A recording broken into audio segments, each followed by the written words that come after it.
love it. Happy New Year, everyone. Happy New Year.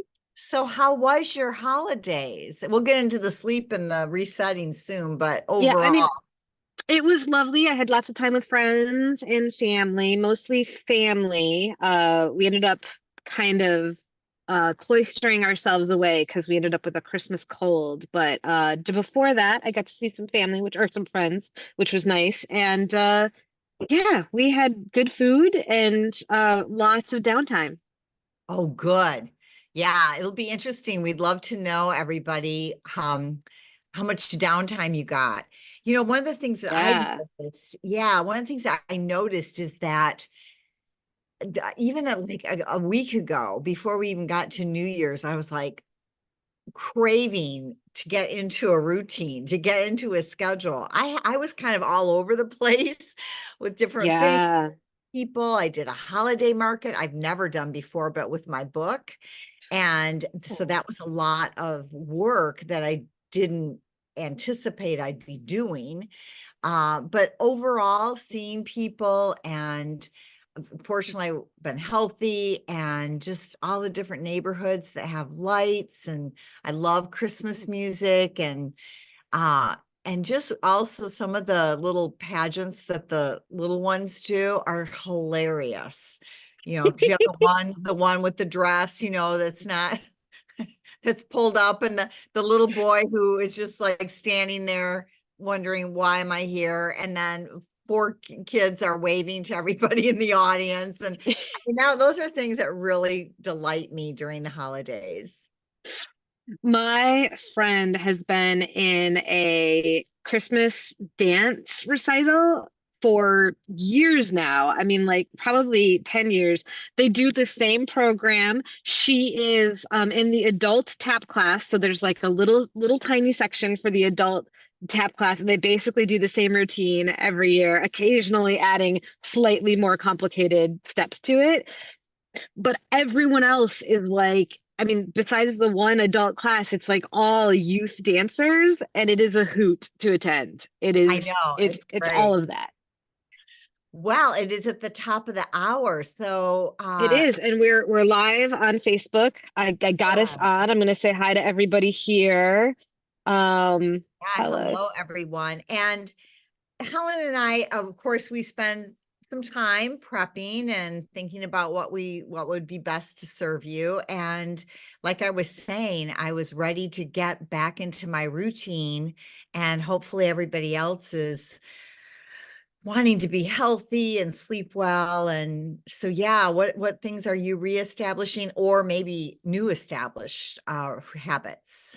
Yeah, let us know in the comments. I know for me, I have reset my alarms. So like, we don't do alarms all the time during the holiday season, or like when I'm sick, it's like, I'm just in bed sleeping when I need to sleep, eating when I need to eat, kind of just listening to my body.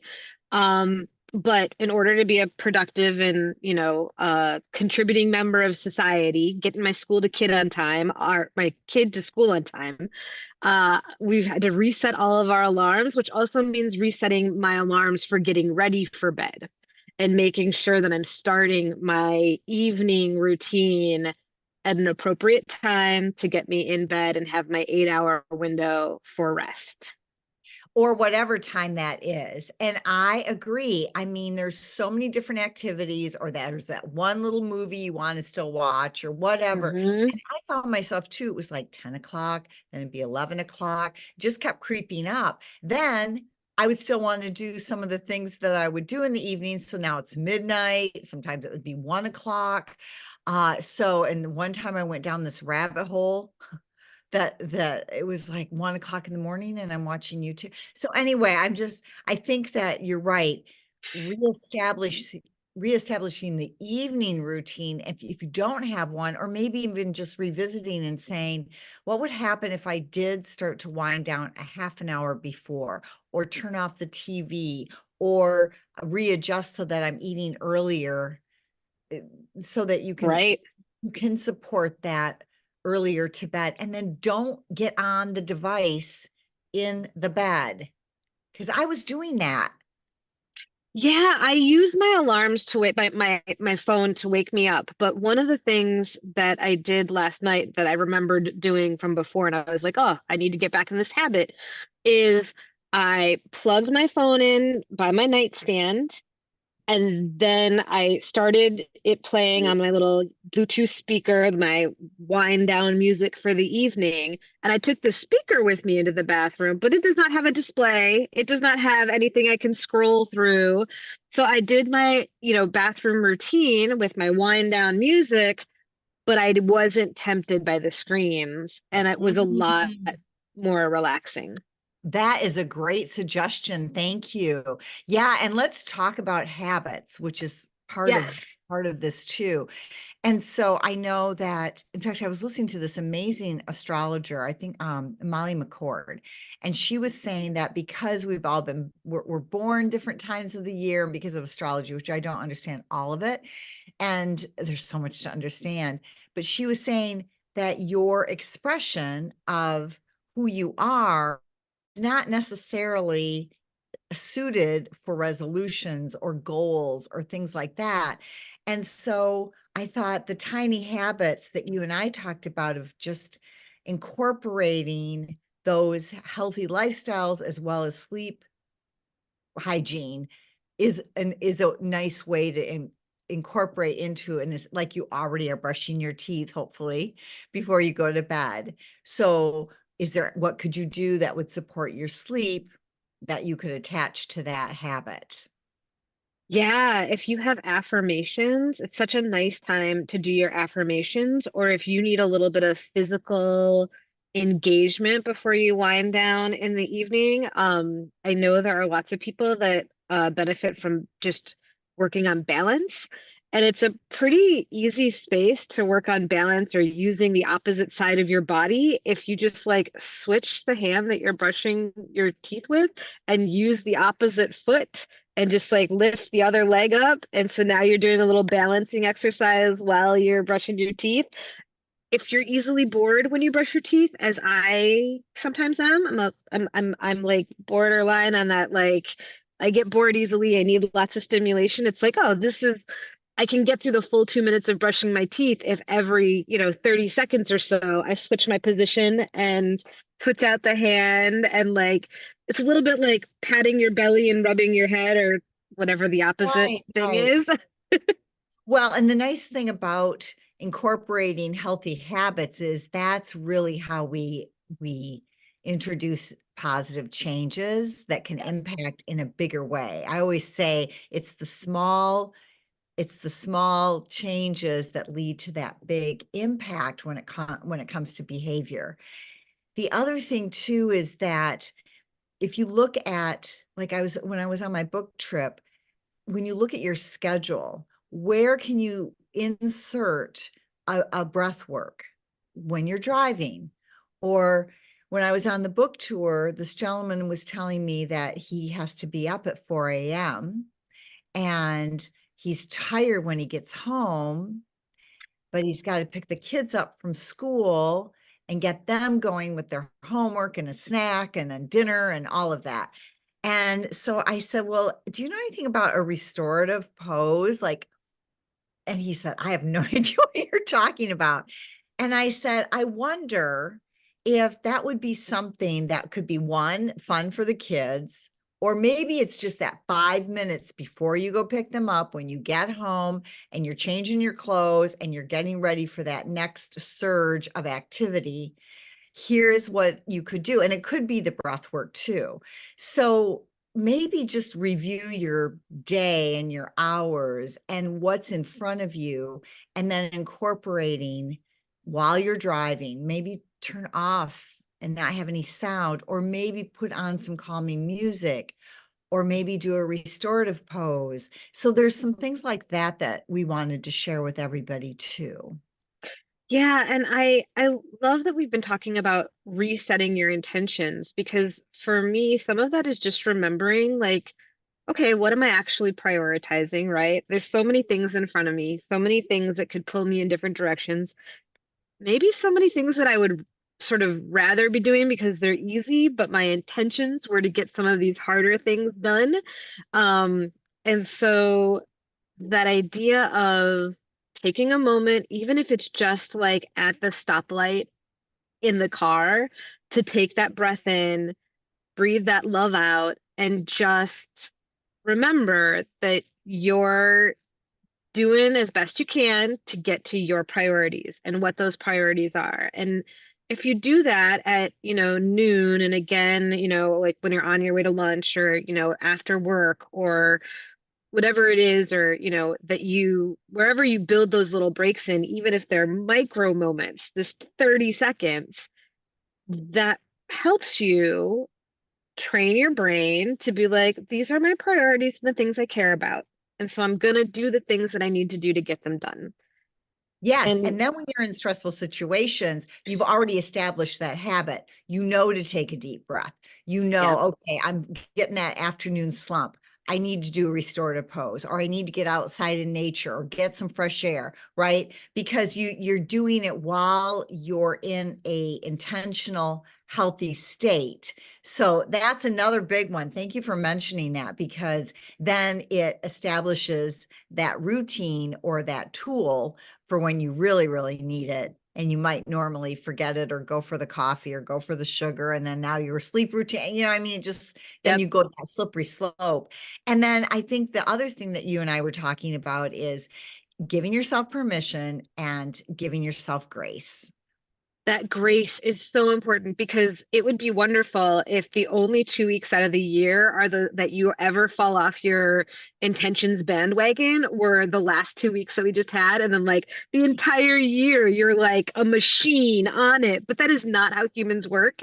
Like you were saying, the astrologer says like how we were born and where we are in our life and what season and chapter we're at. Like that's not going to happen. And so there's going to be times throughout the year where you're going to fall off the bandwagon. And the more you give yourself grace, not to say that like it doesn't matter, because your intentions and your priorities do matter. You're just giving yourself the grace so that if you're a perfectionist mindset, like a type A personality, the way I can be, that it doesn't mean that you've completely failed and there's no reason to try, like never to try again. Like it means, okay, you fell off the bandwagon, and like the faster you get up on there and give yourself grace for having slipped, the sooner you get back to the right place that you want to be, or closer to it, than if you feel like it's an all or nothing proposition. Yeah. And I think that's what can lead people to feeling discouraged, Hmm. depressed, and then again, we can kind of slide down that slippery slope. So hopefully these are some suggestions and tips and ideas, or even just the magic wand of giving yourself grace, and you are responsible for your health and your life. So, and it's so interesting. I don't know if you're aware of this, but I've been noticing that there's a lot of like videos and little interviews being done with people in their 80s and 90s. And the question is that what would you tell your younger self? What is most important in your life? And hands down, they all say, do everything you can to stay healthy.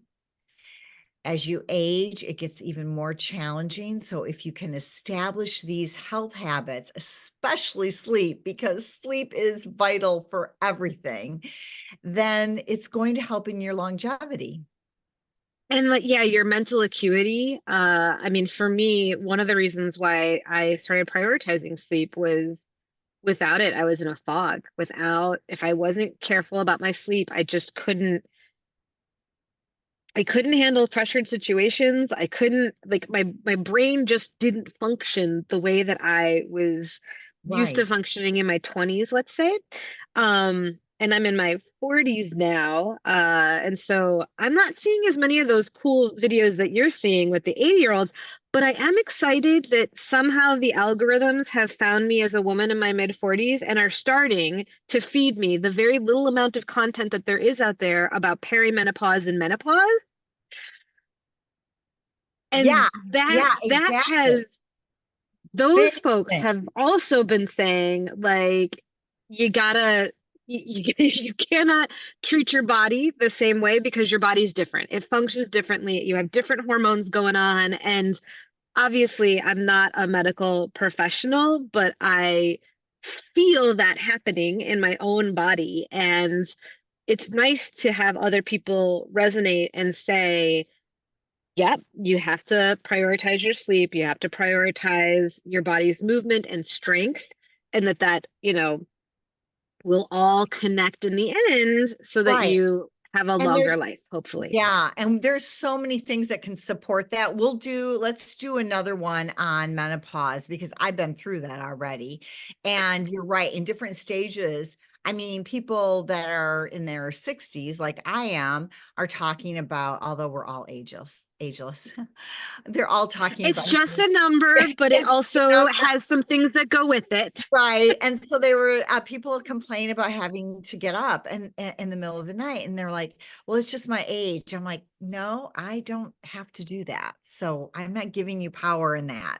So So yeah, now we're going to tease we'll do that sometime in the spring, maybe. yeah, let's talk about different ages and what some suggestions would be for that too. So I mean, we've got some other things. We'll put it in the show notes about humming and some other suggestions too. Is there anything else, Helen, before we say? Oh, yeah, no, I'd love to talk about that humming. Like let's actually take a second to really get on that because that idea of sound and producing sound to give yourself a little bit of calm, especially if you're not in a space where you can necessarily blast your own tunes for whatever reason. Um, I love that idea, and that idea of resonating the sound in your own body and helping to use that to regulate.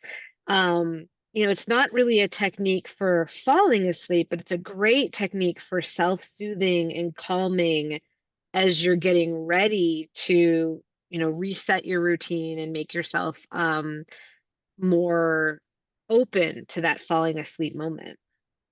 Yeah, so humming is scientifically what it does is it affects your nervous system, but sound, any kind of sound really affects us.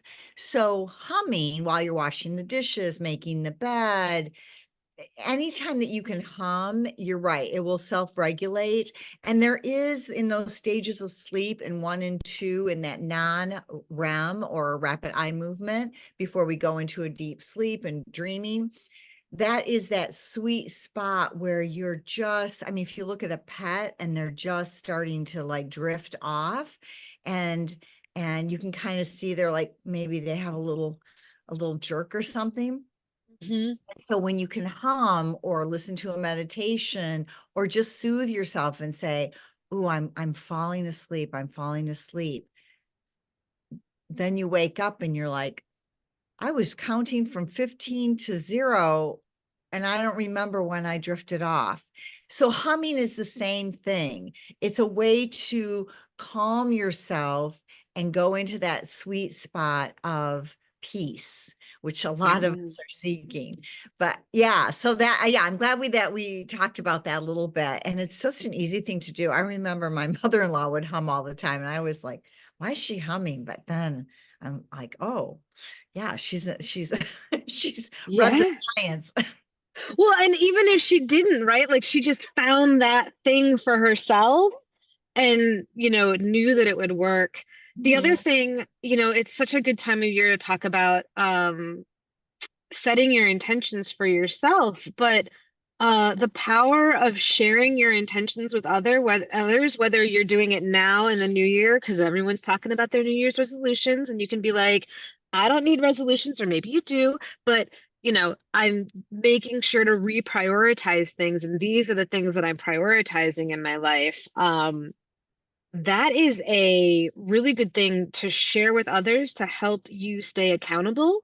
And they don't even necessarily have to, be given that task of helping you stay accountable. Simply by sharing it with somebody else, you have set in your own mind that you're like promising that you're going to do this thing. And so for me this year, I know last year I really was on a healing journey, and this year I'm ready to be more productive. But what that means for my intentions is to make sure that I have my foundation set with my sleep. So, and for me, that's an 8 hour sleep window. So I'm doing that.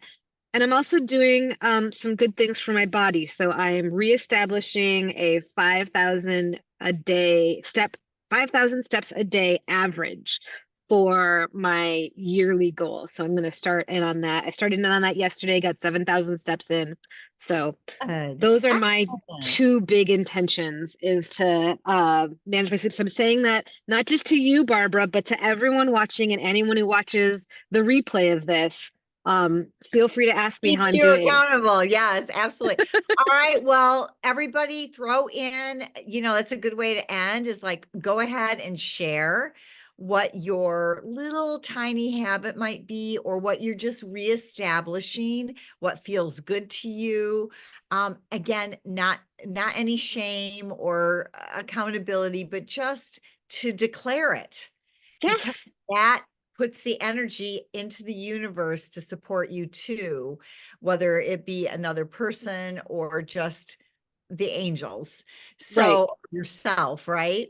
And then we're going to come back and talk on in February about sexy sleep, because we want to establish what things can happen when you have a partner who maybe doesn't Mhm. sleep well or snores, or even the partners that could be four-leggeds that are jumping on the bed and uh you It's know it's sexy sleep, but it's also just like sharing your bed. So like, you might not have the bed to yourself, and what does that mean? And how you navigate that with another person, and how you or navigate a sleep with little one, another little ones creature. wake up and they want to sleep with you, and then or you have five people in the bed, little ones and a dog, and you're like, I don't sleep well, how do we work around that? So we're going to talk about that in February, and if anybody again has any ideas or questions, throw it to us, and we're going to do that on February Tuesday 13th.